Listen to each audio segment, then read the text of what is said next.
the Sun, something with the sun. Hot Sun? Yeah, Hard Sun, which he didn't write actually, but I think I'd love to cover that. Yeah, because I think it would be great with you. Yeah, I'd love to. Yeah, I'd love to. I mean, I just, I love that guy. I think he's really cool. I want him to be my friend. So, yeah, I do that, the Hard Sun song. Okay. Thank you. Thank you very much. Thank you. I might have mistaken for another musician, but didn't you see Vedder at some point? Yeah, I met him twice. And both times it was weird and awkward, because I'm weird and awkward. But I was, the first time I was at Lollapalooza, old school Lollapalooza, like 1992 or 93 in Chicago. And we heard that they were so new, like not even a lot of people knew them. He played at like 2 in the afternoon. And then we heard that he would wander around and look at the things that we're about. And they have tents and stuff. And sure enough, my friend and I walk in and we're like, oh my God, that's him. We're like, Eddie, we're huge fans. We're huge fans. He was like, cool, thanks, yeah, thanks. And we shook our hands. And we're like, can we take a picture? And it was before cell phones. It was a long time ago. And so, but it was like, can we take a picture? God is old. Yeah. So I was like, can we take a picture? And he was like, no, man, but hey, I'll remember your faces. I remember your faces. So, cool, man, cool. So I'm a total fanboy of Pearl Jam. So I've been to Pearl Jam shows where I think we've made eye contact, and I think that he remembers me. He doesn't. So then I saw him real quick, because I was supposed to go. But when I saw him, my friend knew Ben Harper, who was opening up for him. So I got backstage at his solo show where he was playing the songs on that soundtrack, and we got backstage. Long story short, the whole night ended with me in his dressing room, me, Eddie, my friend, Ben Harper, and another lady that I don't know who is. And I love how you try to say that quietly into the microphone. You're like, and just some other girl, new. And I was so nervous, and I was asking really weird questions because I just wanted to be engaging him. So I was like, yeah, so that last song you played, that was a good song. And I knew it was like Arc, it's a song I know. He was like, yeah, it's a Pearl Jam song called Arc. I was like, oh, really? And I was like, yeah, I know that, but I was like, God, you're failing, you're not connecting. So then I saw him light a cigarette, and this pack of cigarettes are here, and I was like, okay, man, I'm such a nerd. Maybe I'll smoke, and then we'll talk about it. So the lady I don't know is sitting between us, and so I just go, hey, could you pass me one of those cigarettes? And she's like, why don't you get them yourself? And I was like, why don't you ask him for them? And I was like, I'm shy. And he's talking to Ben Harper, so you're me, and he just goes like this. Yeah, so he heard me, and he passed it to me. He already recognized your voice. Yeah, totally, from this. So anyway, and we never talked, but he heard me. Awesome. Yeah. I feel like if Eddie Vedder got to sit through a Loud and Swain show, he would walk up to you at the end and go, you're fucking rock god. Awesome. Yes. Yeah.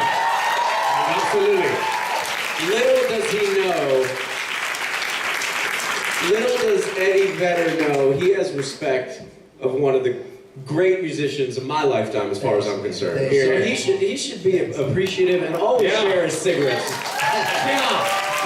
Thank you so much, everybody. Don't thank me, Jimmy Wright. Make some noise for Robbie! Yeah. One of my favorite people in the world, honestly, aside from you, now. Yes, now. Wow, man, you're so beautiful. Thank you. I like you too. What do you call yourself when you're wearing bunny ears? A bunny mat. Oh, bunny mat. Bunny mat. Bunny mat. It's real original. Yeah, no, it's good though. It's got a ring to it. I spent a lot of time thinking about it, and there it is. So Bunny mat. bunny mat. Hello, how are you? Hi. How's it going? You having a good time? Absolutely. You're still rocking. Anyway, Thank you. good to see you. Thank you. Good to see you too. And I'm acting as a translator actually, and funny thing is English is not my first language, so Me neither. bear with me. For a friend who wanted to ask Matt a question about the recent episode he did of Criminal Minds. Sorry, but nervous? Yeah, sure. Don't be nervous. Okay. And first things first, you look gorgeous with a beard. Oh, thank you. It was a fake beard. I couldn't grow a real beard like that if I tried with all my manhood. It would never be. that amazing. It's a sad truth. Anyways, your question. And what was it like to act beside Gary Sinise? It was awesome because does everybody know the movie Forrest Gump? Yeah. Right? I grew up on that movie. That was one of the first CD soundtracks that I bought with my own money as a little boy. It was a 2-disc, had all the American classics on it. And Lieutenant Dan, right? We know Lieutenant Dan. I'm walking here, you know, in his wheelchair. This was an iconic character to me. I could not ever understand how a man could pull off such a great role. And so when I got to play his son, it was awesome. I was standing across from a person that I look at like a legend. Like, there's no higher thing I could expect from my acting career than to act with people that you look up to, right? So it was spectacular. One day I'm going to share the screen with this guy, one way or another. Hopefully. One way or another. I'm writing something for us. When we get what's the character's name? You're Mad Mick. He watches the show. I've seen every episode. We're gonna have a little spin-off. It'll be Mick Davies and Buddy Matt. And Buddy Matt are going to be together. Real interesting situation. Thank you. Thank you for your question. Hello. Hi. How are you? My question is for Matt. Oh wow! Listen, I'm gonna just tell you this right now. I usually do panels with Rob and Rich. Yeah. And nobody asked me shit. So I'm gonna really bask in this moment. Okay. Well, you know what? I can't really talk right now, so it's probably a good thing. Your question, dear. Yes, I wanted to talk about Kings of Con and your character. Could you sort of play a version of yourself? No, very nice. Wait a minute. Everything, I guess, is essentially a version of ourselves, right? We're some kind of character coming out of us that we're coming from the inside. But I just want to say for the record, I'm nothing like that asshole. Okay? Robin Rich wrote this fantastic comedy based on conventions called Kings of Con, and I play a version of myself, not Matt Cohen, but Matt Cochran, and I'm over the top, a self-serving asshole. Yes. So wait, what's your question? Well, it was just your thoughts about that, and how did Richard and... You should see him in the green room. Yeah. Really? How did they approach you? Like, was it your idea? Was it their idea? I begged to be part of their project, and then they said, you have to run through the streets of Beverly Hills naked on videotape. Which I did, which is on YouTube. Totally. We raised $100,000 because I ran through the streets of Beverly Hills naked. And I would like to say it's because of my package and my ass that Kings of Con was actually made, so... You're welcome, Rob and Rich. No, that's all BS aside. If Richard Speight Jr. says, I'm going to direct a series, and Rob Benedict says, I'm going to write a series, you get down on your hands and knees and you do whatever you have to be part of that series. Absolutely, yeah. Period. I was just lucky to be in with people that I think are comic geniuses, and to take direction from a man that is a mentor to me in this business, as a friend, a father, a husband, everything, and to read the words that one of the most talented musicians, one of the best written musicians, write for you. It's just a blessed experience.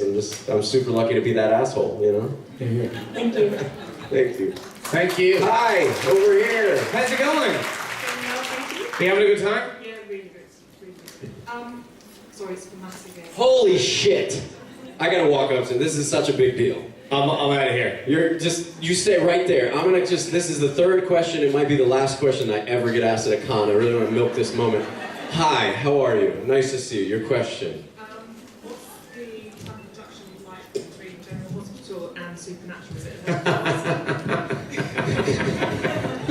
Oh, what a question. What's the production like, Supernatural versus General Hospital? Jensen could give you guys some good insight on soap opera land too. It's crazy. So on Supernatural, a heavy day is maybe 10 pages, At right? the most, yeah. Like, that's a big day. That's like we're shooting overtime with 10 pages of action and chaos and beautiful sci-fi magic. We average about 110 to 130 pages a day. That's on absolutely crazy, by the way. Yeah. To explain to her what happens. See, so like in Supernatural, you have maybe you talk to the actors beforehand, you rehearse the scene, you do like, each setup has maybe 2 or 3 takes at minimum. General Hospital. How long does it take to shoot a 3-page scene on Supernatural? 4 hours maybe. 4 hours. All right. So I'll come into General Hospital. I've had my biggest day so far was 72 pages of dialogue. We roll cameras at 8:30, and our lunch break is at 12:45. I would have been done with those 72 pages by about 10:45 in the morning. It's one rehearsal, one take, 5 cameras running. If you screw it up, too bad. It's going on the air as long as the camera doesn't fall over. That's the only thing. Yeah, that's gonna absolutely. keep it there. Like theater, you only get one bite of the cherry, and on film, you think you have loads. But like you know, it's a really good way of preparing yourself for working on a show like Supernatural to do something like what Matt's doing now. It's like it's the hardest thing possible as an actor to do that. That one take. One chance, you don't know what the other actor's going to do, it's really, really tough. Yeah, you get so spoiled doing the other projects like Supernatural, where you spend some time getting into a moment, you've got your guy across from you or your girl, and you're having you're experiencing a proper something. connection. Yeah, right? a proper connection. And here it's, you better show up and just know it. It's almost like preparing for an audition. You walk up, and you're the casting director, you're going to read the lines with nothing. Just read them to me so I can read off you, and I have to give some sort of performance and pretend that I have a connection. Maybe I'll find a connection. More than likely I won't. I mean, this is the casting process. It's not you, honestly. It is what it You is. did a great job. I am fully connected to you, my love. I promise. We're connected. A Supernatural family. We're all connected. But that's besides the point. You gotta show up and just hope for the best, right? And then if it does feel really bad, you just like, oh, a camera fell over. I guess we gotta try it one more time. No, but I have found out a way, and ABC and Disney would probably hate me for saying this, but I found a way to get a second take, and that's I put the word fuck into my dialogue. Like halfway through the scene, if I'm not feeling it, I'm like, I'd really like to go to the coffee shop, but I can't find my car, and they'll give me another shot at it, which is great, because it's the only hope I have, an actor like me. I'm a guy that needs at least 2 takes. I'm not a one take guy. Anyways, thank you for your question. Hiya. Hi. How's it going? Good. Are you stopped crying? Yeah. Great. Still not crying. I mean, still stop. I don't Still know. stop crying. Still. Don't worry, we both feel I cried last night. So my question is, I don't know if Tony wants to stand up, but Adam, you're like one of Tony's favorite actors. Where's Hello, Tony. Where's Tony? And I mean, her birthday is a little bit. I mean, it was in March, but still, I don't know. What date in March? Tony, come here. Tony, come up here. You just come here. Go ahead. You can continue with your speech. Thank you. And my question was if you could maybe, like, I don't know, sing happy birthday. Oh, sing happy birthday? Yeah. Get up here on the stage. Okay. Yeah. Man, you're gonna Yeah. two of the worst singers in the world, by the way, on stage right now, and you're not one of them. Crowd participation is very important. Okay, you ready?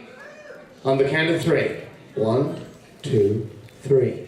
Happy birthday to you. Come on. Happy birthday to you.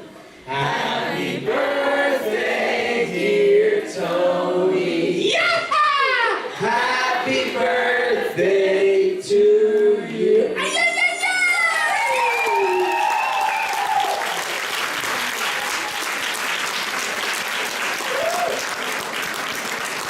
This right here is exactly why I think we still come to these damn things, man. Tony, you're amazing. Happy birthday. I'll give you a hug too, even Give it though up for Tony. First one. Thank you, Tony. Thank you. Hiya. How's it going? Fantastic. Cool. So, Adam, yesterday you told us that you went alone to see Beauty and the Beast.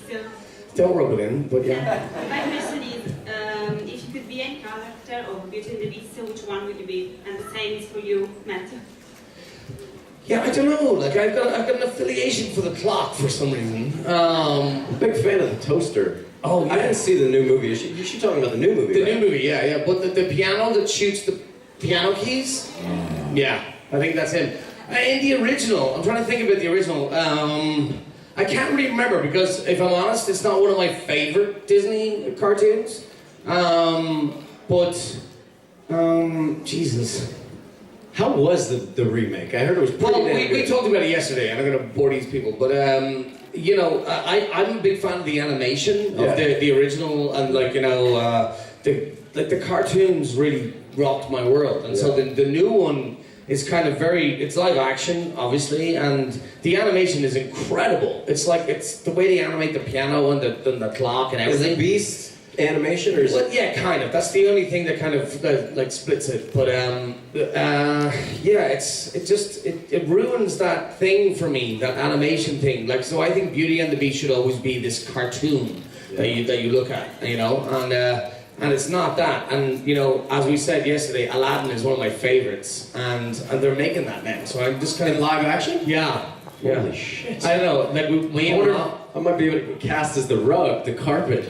You'd be a great rug. I'm good at like doing this. Do you reckon you could? If I'm Aladdin, it's okay. It's only We'll put water. that there. It's only water. So if I'm Aladdin, Yeah. like this. We think we're gonna get a call back for sure if that's the audition. Thank you. You're welcome, Rome. Hi. Hi. How's it going? Good, how are you? Excellent. Great. So I asked David this question this morning. If you could be a fly in the wall in any situation, either past or present, I guess it's always the past, in what situation would you want to be a fly in the wall? On the wall right now actually would be kind of incredible. Looking at myself. No. Right. Really, in any given way. Okay. Jesus, man. That's a really good one. I mean, there's like a million scenarios. None popping into my mind right now. Absolute zero. I don't know. I think it would be interesting, one scenario, to be a fly on the wall when Donald Trump rolls out of bed in the morning and decides what he's going to do with his hair. Like when he looks in the mirror and he goes, this is what I'm doing today. This is... People were peeing on him in that hotel room? Yeah, fly on the wall. No, that would be disgusting. I'd always wanted to see Bob Marley in concert. Always. Good one. You know? So, yeah, to be a fly on the wall at a Bob Marley concert would definitely be one, you know? That's a really great question. I couldn't think of much better answers. So we'll get back to you on that one. Thank you. Where would you like to be a fly on the wall? What's your dream fly on the wall scenario, other than Jared and Jensen's trailer? No, that wouldn't even be my answer. I don't know about dream, but I would love to be a fly on the wall in the green room during conventions. I think that'd be hilarious. Just watch Kings of Con. Yeah, It's not far off. It's not far off. that's why. That's great. Thank you so much Thank for you your for your question. question. Hiya. Yesterday you told a story about your first con experience with Rich. Yes. How he made you pay the bill for the drinks. Yeah, he did. I was wondering if you ever got back, did you ever get back at him, or if you did? I can tell you this much. He's never paid me back. I can tell you that. Did you took revenge on him? Because of No, it's hard to take... Did you see that giant piece of spit flat over there? No. It's hard to take revenge on a man like Richard Speight because he's always keen to what I'm doing, and if I'm screwing around with him, he knows it. So no, I'm yet to take revenge. I am still planning revenge. Over a quick fill-in on the story, one of the first cons I ever did, we had a meet and greet like we had here in a room, and I was like, Rich, it's me and you, we just don't know each other, let's take the whole meet and greet to the bar. Took the whole meet and greet to the bar, he sat everybody down around the bar. Here, everybody order a drink off the menu. Like, fantastic. I'm like, the bill comes at the end, and Rich is like, oh, I'll take it, I got it. Go to checkout, fast forward the next day, I have a $375 bar tab on my room bill. And this is like back in the day when like... That was like me and Brianna the other night, yeah. Totally. But then it was like at a point where $375 to me was like, it's still a lot of money, but then it was like, that was like my cab ride home. Like I needed money. Long cab ride. A long cab ride when you're drunk and lost, it's in circles constantly. So. Thank you for your question. I will get his ass back, I promise. Thank you. The trickster's run's only gonna last so long. Hello. How's it going? Fine. You well? You having a good time? Good. It's pretty random. It's for both of you. Okay. Since everybody's been talking about music, I was wondering what's the latest record you bought? Well, you know, this is the thing about music these days. I don't know how musicians make money, and it's really frustrating because I have Apple Music, and people nowadays seem to only have Apple or Spotify, and so I pay for the Apple Music thing. I just yesterday. Oh my God, what's Jensen's Mark Roussard? Do you know Mark? Yeah. Oh my God, this guy is amazing. Like Jensen, obviously, is a big country music fan. Has anyone heard Jensen sing? Holy moly. So talking about green room stories, we just sang the band, Take a Load Off Fanny. Well, I didn't. I just hummed along. Jensen was singing it with Jason Mans, and it was amazing. Just in the green room, just strung away. And so last night, actually ages ago in the makeup trailer, Jensen put me onto this guy. And he's so good. So if anyone has access to either of these things, I think his name was Mark Roussard. Yeah. He's like 24, 25. He's amazing. So like I like him. Odd J, or another friend of mine, First Aid Kit. Can't believe I just forgot that name. First Aid Kit, Fleet Foxes. There's. The great thing about that is, like, if someone mentions a band to you, you don't have to go to HMV, or you don't have to go anywhere, Virgin Records or whatever. You just go and you download it, or you search on your phone. And there's so much good. So access to a viewer, or to an audio listener is so much. It's so much better nowadays. But I don't know how the artists make money. So it's our job is hard. Being a musician, 10 times harder. No. How about you? I agree. I'm gonna honestly, no all BS aside, my literal most recent album, which is no surprise to you people. I could be the perfect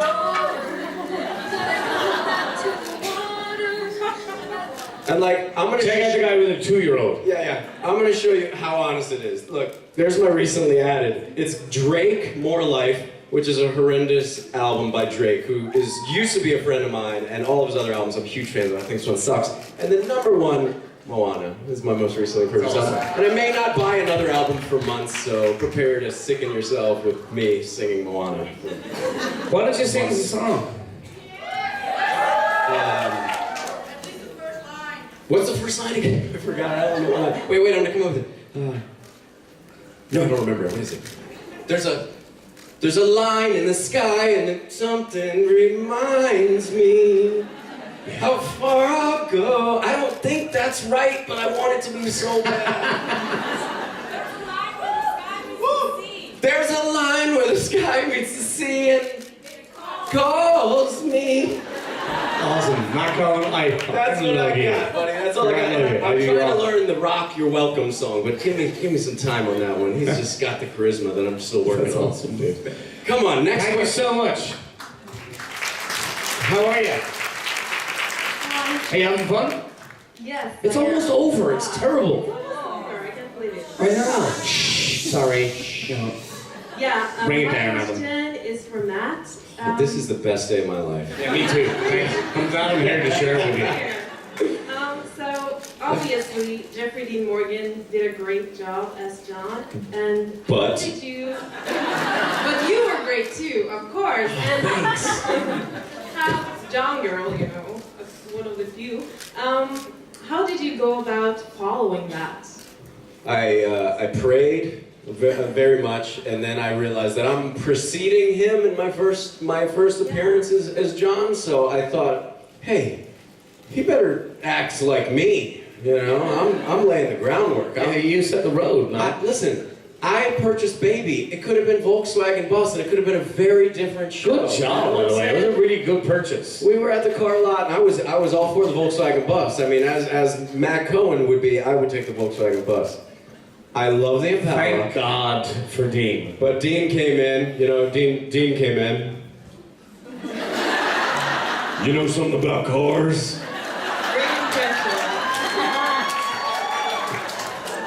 And I was like, yeah, I do. And he's like, buy this one. And now you have the 69 Impala, which is just a piece of supernatural. 67! Oh my goodness! Yes. It's because of the jet lag. Boom. It's because of the jet lag when you go there. I and then just you go back. love the SBN family. They will cut you out, no problem. Me.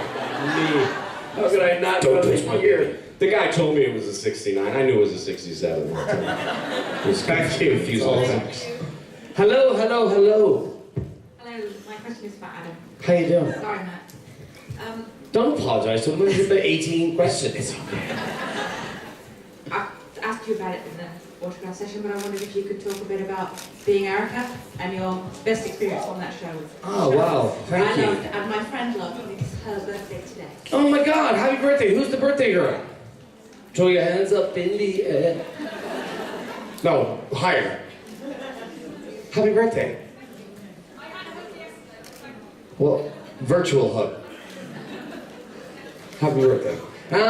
Okay, so most of you, I don't know, anyone that's seen Being Erica, it was a show I did, and the really interesting thing about that show was that, so basically we were a band of misfits kind of thing that this doctor comes to us, he's a psychiatrist, and gives us the ability to go back into our past physically and relive moments in our life that we regret. And so when you first meet him, he gives you a pen and a paper and he goes, write down your biggest regrets of your life. And then throughout the series, we go back into our past and these things are supposed to teach us about our present situations. And it's a really interesting kind of concept by a really lovely girl called Janice Senior who came up with the concept. And you know, I got to do so many different things on that show. And one of the things I had to do was this group therapy session. And me and my mom in the show, my dad was an alcoholic in the show, and my mom, like, I had a really great, in real life, Adam, and my character's name was Adam also, which was weird, but in real life I had really wonderful parents. I have really wonderful parents, but you know, to play somebody that has had, you know, a hard experience and has struggled with stuff, and an alcoholic father, and a mother who sought solace in him from an early age. So my mom used to kind of get into my bed at night, weirdly, and just seek solace from her 13-year-old boy, which is a really interesting thing to kind of entertain as an actor. And there's this one scene towards the end of season 3 where, and I didn't know this, but in group therapy, you kind of get your angst out. Well, they give you a bat or a tennis racket or something, and you beat something. And it just broke me. It really got to me. Even thinking about it now, it's like it was a really emotional scene, and I remember the director, Chris Grismer, he'd come up to me and he goes, look, I'm going to do your close-up first. So, you know, in doing a scene, normally they do a wide, so they'll shoot everybody with a camera far away. But in emotional scenes, it's kind of helpful for the actor who is carrying the emotion to shoot their close-up first, because a lot of the time you don't have tears after the 15th take. But that one scene, Chris came up to me and goes, look, we're going to shoot your close-up first. And I did this thing when I was beating this thing with a tennis racket over and over again, and, you know, telling my mom to, you know, treat me like a son. I'm not your friend, I'm not your husband, I'm your son, I think was the line. And it took me a good hour to get over before we could shoot the wide, because I was just broken after that. And it really rang home to me, like, and you know, the messages I got after that, like Being Erica didn't have the wonderful experience that I have here with you guys. It was a very popular show and did very well, but it didn't have a kind of convention type feel to it. And but the messages I've gotten, even now, since then, with people that have dealt with that kind of thing, and people that have been touched by that show and by that particular scene and performance, it meant so much to me. And you know, as I say, you do different things for different reasons, and as an actor, you get to touch people's hearts if you're lucky. And yeah, I'm so privileged to have done that and to have researched it. And yeah, that's a super question. Thank you so much. It was a great scene, and I cried like a baby. Me too. I want to see that show so bad after hearing you talk about it. Thanks, man. Like, yeah, it's a really, really good show. It's called Being Erica. So check it out. I think it's on Netflix. Interesting concept for Yeah, so so there's this one funny scene, right? So I'm having sex with a girl, and I can't get it up in the scene, and so it was played wonderfully by this comedic Canadian actor. She was a comedian, and she just made me laugh the whole time. But at the end of it, you know, you walk out of I get up out of bed and I'm like, oh, don't worry about it. I'm playing this kind of closed off Irish guy who's like no emotion, and I said it's fine. And I walk out, and as I walk into the bathroom in my apartment, you actually morph into this scene where you walk into the doctor's office, and his name was Dr. Tom. And so when we were shooting the scene, you're totally naked, except for like what they call cocksock. Thank you. Yeah. I prefer man hammock, but cocksock is fine. You probably need a man hammock, actually. Thank you for putting me on a pedestal. No worries, dude. You can sort me out later.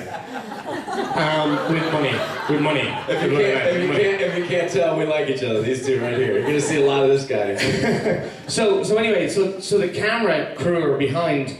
So I walked through the door, and the camera crew are here, and I'm just literally just wearing banana hammock, and Dr. Tom goes, towel. Yeah, sure. So he throws me a towel. So every time I catch a towel, I put it around me. But one time, he throws me the towel, and I drop it. So the camera's here, and I go like this. And all I hear is, oh my God, Jesus, cut.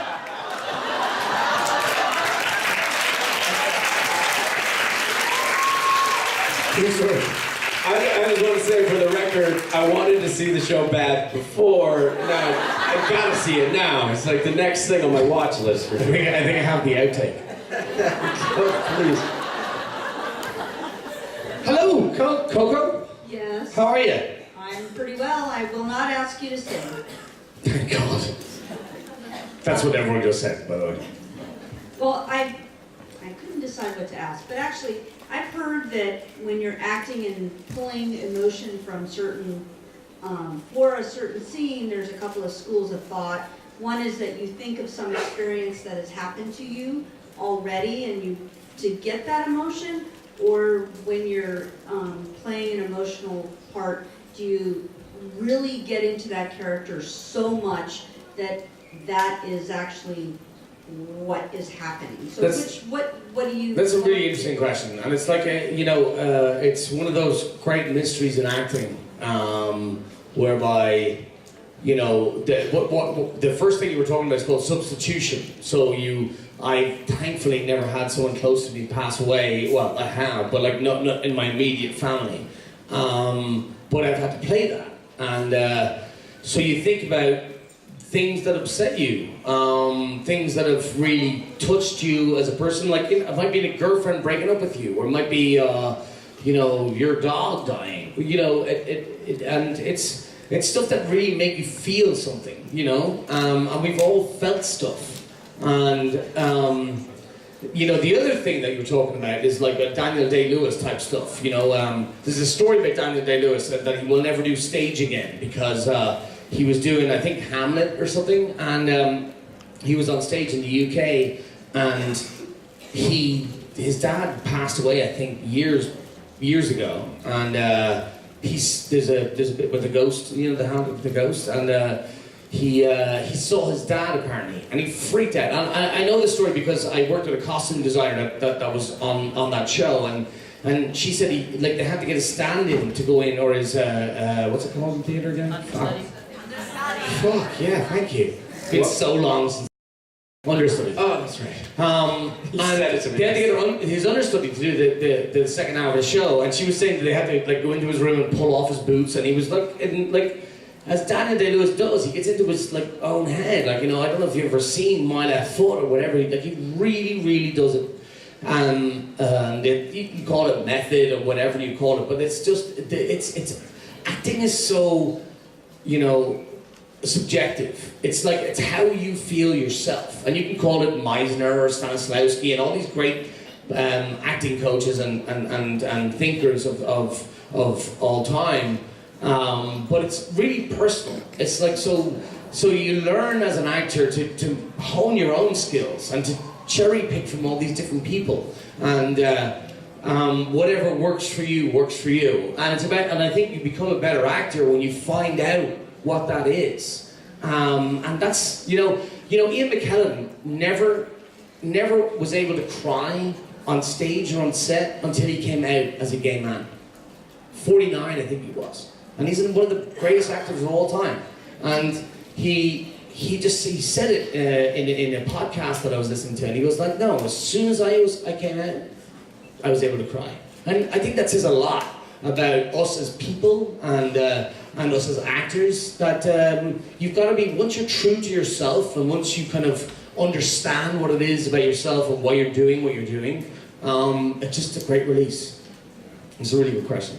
You guys kind of gave me that, which is weird. Everything he said is 100% truth, and I feel the same way. I feel like you, as a human being, hide from yourself until you're allowed to be comfortable with who you are, and that can take forever. Some actors and people find it at a young age, some don't.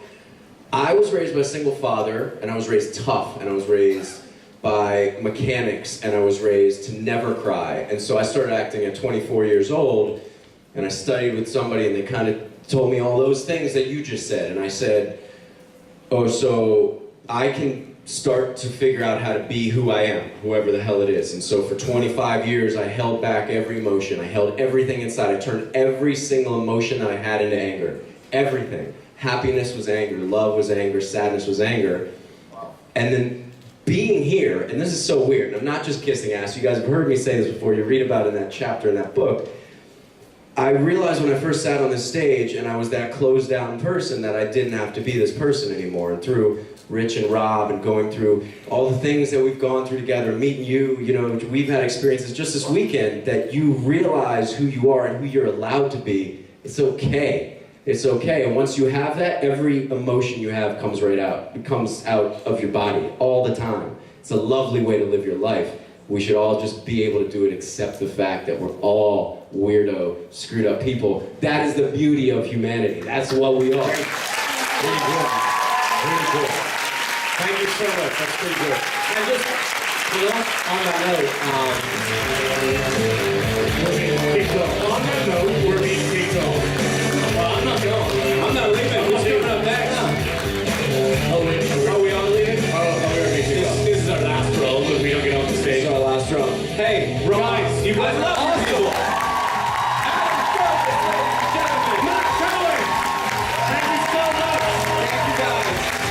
You made this such a special experience. Thank you guys so much. Thank you.